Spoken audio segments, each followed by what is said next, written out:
Bonjour, bonsoir et bienvenue sur ma chaîne. Moi c'est Monsieur Pétrolier. Ici je fais le point sur des livres, des citations, des affirmations de personnes qui nous ont inspirés par le passé et qui continuent de le faire. Alors si tu es nouveau sur la chaîne, je t'invite à t'abonner et activer la cloche de notification pour recevoir toutes mes vidéos quotidiennes. Sur ce, nous entamerons le chapitre prévu pour aujourd'hui qui est d'apprendre de ses échecs. Alors apprendre de ses échecs, c'est... Pour une définition très basique, apprendre de ses échecs, tu as échoué et puis tu tires les leçons de cet échec. C'est la définition la plus basique. Mais apprendre de ses échecs ne passe pas seulement par ça. Apprendre de ses échecs passe par plusieurs étapes. D'abord, il y a la culture du cerveau, c'est-à-dire l'éducation, l'instruction. Et une personne qui n'est pas une personne qui ne sait pas qu'elle a échoué, bah, c'est une personne qui ne va pas apprendre de ses échecs parce qu'elle ne sait pas qu'elle a échoué. C'est comme le cas de la prise de conscience. Il faut une prise de conscience avant d'agir. Donc si tu n'es pas assez instruit pour prendre conscience ou assez éduqué pour prendre conscience, c'est que tu ne changes pas. Alors il passe par se cultiver en premier au niveau de l'éducation. Ensuite, pour apprendre ces échecs, l'une des méthodes aussi que l'auteur nous enseigne, c'est de passer par des exemples. Il nous donne ici des exemples des parents et de leurs enfants. Les parents et de leurs enfants, par exemple les enfants à un certain âge, par exemple la crise de l'adolescence ou même une crise à l'enfance, ils refusent plusieurs choses. Alors là, il est conseillé aux parents de ne pas agir par force ou pour exprimer leur autorité, mais plutôt de rechercher ce pourquoi ces enfants ont ce comportement et quel est le remède à ça. Le plus souvent, le remède passe par quelque chose un jeu, quelque chose de plaisant, c'est-à-dire qui attire les enfants vers cette chose. Regarde les enfants qui refusent d'aller à l'école. Il faut leur montrer que à l'école, ce qui s'y passe, c'est quelque chose, c'est un jeu, c'est un plaisir, c'est le bonheur. C'est pas les forcer à coups de fouet ou de les tirer pour les emmener à l'école parce qu'ils ne le feront pas. L'être humain n'accepte jamais quelque chose par la force, il le fait par plaisir.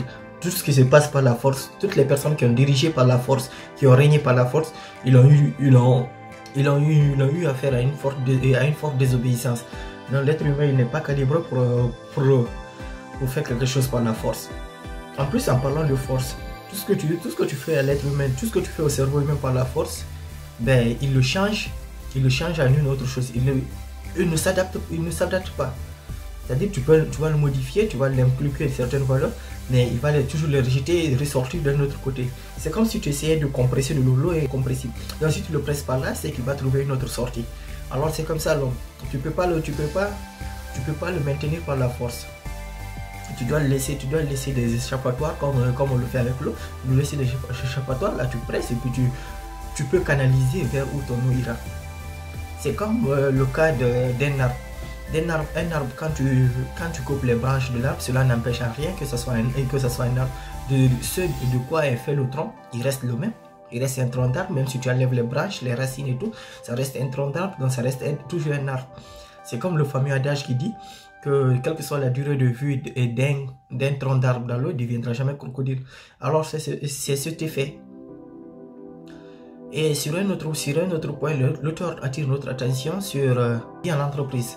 Sur la vie en entreprise, il nous explique que faudrait pas mener ses employés par le bâton seulement. Il faut plutôt privilégier la carotte que le bâton. Par exemple, pour toutes les entreprises qui ont des syndicats de soulèvement, ils conseillent d'essayer de dissoudre ces syndicats, les syndicats des employés ou des ouvriers, en passant par des séances, par des réunions où tout le monde est invité, où il faut partager. Il faut partager les problèmes, c'est-à-dire là c'est de prévenir les problèmes avant qu'ils n'arrivent. Donc si le chef le plus haut gradé est directement en relation avec le plus bas de l'échelle, c'est-à-dire là il peut se passer une question de communication et qui fait que le chef il recense tous les problèmes et il anticipe et il trouve des solutions pour anticiper une crise au sein de l'entreprise. Donc sur ce point, il dit que tout chef qui arrive à faire cela déjoue tous les plans des syndicats des entreprises. Parce que les syndicats le plus souvent sont des employés mécontents qui vont se réunir autour d'une personne d'une tête forte pour revendiquer quelque chose. Alors s'il est là, maintenant si au sein de l'entreprise tu as affaire à un de tes employés qui a du caractère, des fois ça peut être ça peut être très dur pour toi à gérer.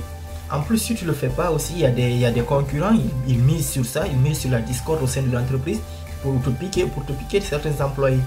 Alors il dit que si un employeur ne fait pas attention à ses employés, jusqu'à ce que la concurrence se pointe, alors il ne doit pas se plaindre de ce qui lui arrivera, parce que la concurrence va tout simplement le broyer, soit c'est pour des informations, soit c'est pour lui piquer ses meilleurs employés. Donc c'est comme ça que ça se passe.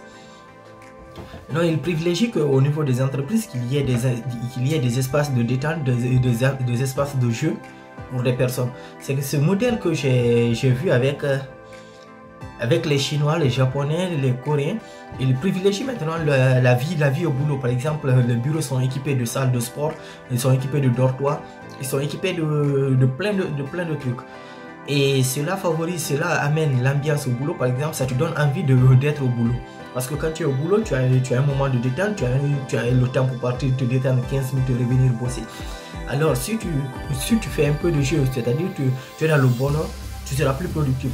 Et une personne qui est assise là, qui passe toute sa journée à bosser, bah là, à un moment donné, quand elle est fatiguée, si elle n'a pas quelque chose, un stimulus, c'est-à-dire un jeu ou quelque chose qui lui fait plaisir, si elle n'a pas ce stimulus, elle ne peut plus avancer.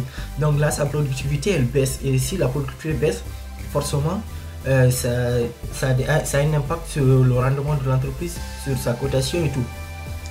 Et sur ce niveau, c'est le même fait aussi qu'en parlant de l'exode. Par exemple, les paysans disent que leurs enfants sont attirés par la ville.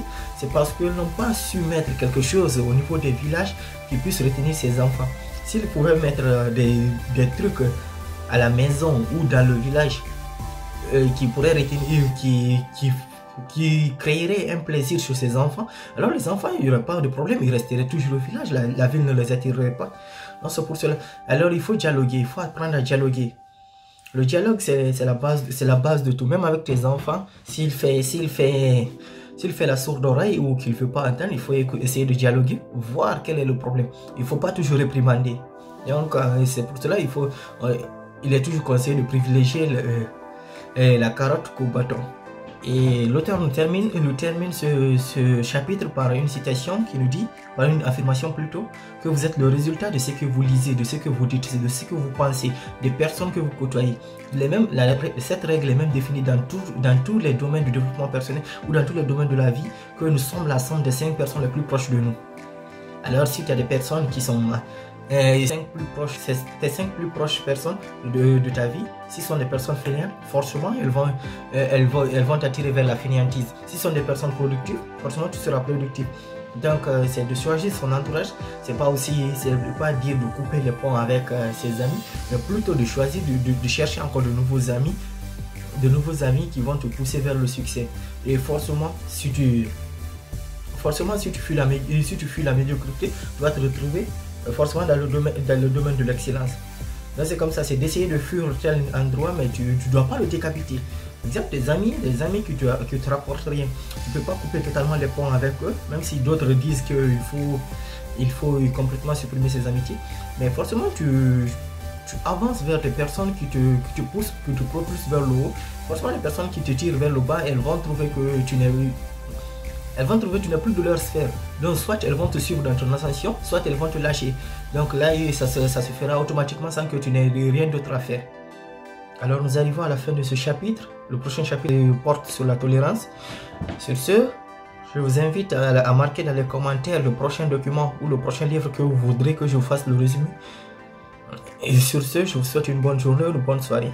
Merci.